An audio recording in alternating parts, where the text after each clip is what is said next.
In 1933, Adolf Hitler rose to power in Germany, bringing with him a vision of the Third Reich that would transform German society and lead to one of the darkest chapters in human history. But Hitler's dominance wasn't achieved by force alone.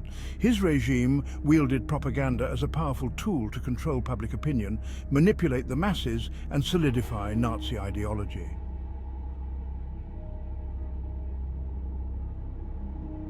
The backbone of Nazi propaganda was the Ministry of Public Enlightenment and Propaganda, created in 1933 and led by Joseph Goebbels, Hitler's close associate and a master of manipulation. Goebbels understood that controlling information and shaping public perception were key to maintaining Nazi power. His ministry regulated every aspect of German media, including newspapers, films, radio broadcasts, posters, and even music. Through relentless messaging, Nazi propaganda reached nearly every German citizen, creating a constant stream of carefully crafted content aimed at indoctrinating people with Nazi ideology.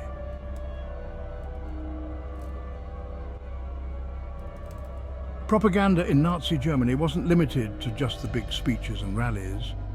Everyday news was infused with Nazi ideology. The press was strictly controlled. Only stories that aligned with Nazi goals were published. Journalists had to be members of the Reich press chamber, ensuring they promoted Nazi viewpoints or faced punishment. One of the most effective tools was the radio. By 1939, around 70% of German households owned the People's Radio, which was designed to broadcast only government-approved content. Goebbels called the radio the eighth great power, and used it to deliver Hitler's speeches, Nazi music, and broadcasts designed to mold public opinion.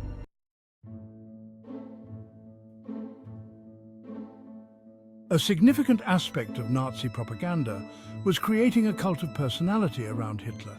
He was portrayed as Germany's savior, a strong, decisive leader who would restore national pride. Posters showed him as a father figure, soldier, and visionary, all rolled into one. The slogan, "One people, one empire, one leader," reinforced his authority, and the idea that loyalty to Hitler was loyalty to Germany itself. This message convinced many Germans that Hitler was a near mythical figure, and following him was both patriotic and morally right.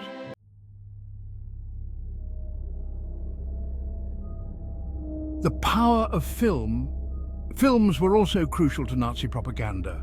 Perhaps the most famous is Triumph of the Will, a documentary glorifying the 1934 Nazi Party Congress in Nuremberg.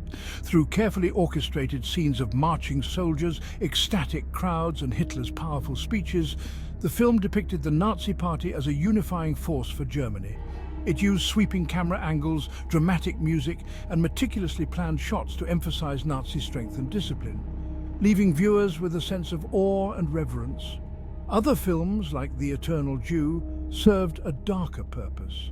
This film was designed to spread anti-Semitic lies, portraying Jewish people as sinister, corrupt, and a threat to German society. By dehumanizing the Jewish population, Nazi propaganda created an atmosphere of fear and hatred, laying the groundwork for the Holocaust.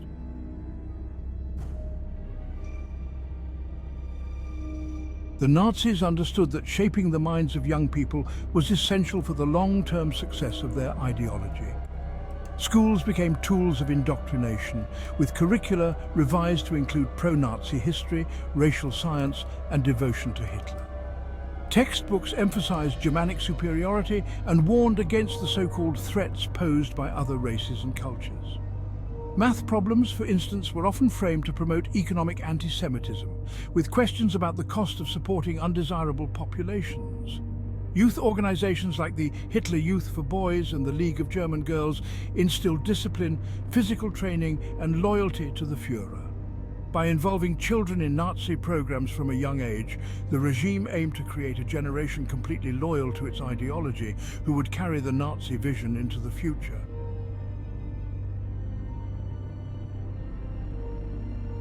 Central to Nazi propaganda was the idea of racial purity. The Nazis promoted the notion that Germans were part of a master race, or Aryans, superior to all others. Nazi propaganda continually dehumanized and scapegoated Jewish people, portraying them as subhuman, corrupt, and dangerous to society. This relentless messaging was not just in speeches or posters. It was woven into every aspect of life, normalizing discrimination and hatred. By the time the Holocaust began, years of propaganda had desensitized much of the population, making the atrocities that followed seem tragically almost acceptable.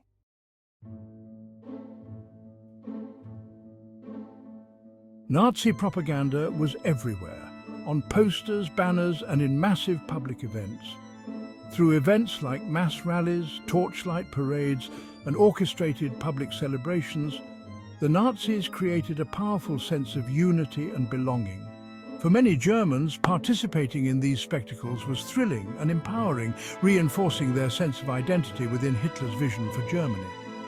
One striking example was the 1936 Berlin Olympics, where the Nazis showcased their ideal society to the world. They temporarily toned down anti-Semitic messaging to promote a positive image of Germany internationally, showing just how flexible and calculated their propaganda efforts were.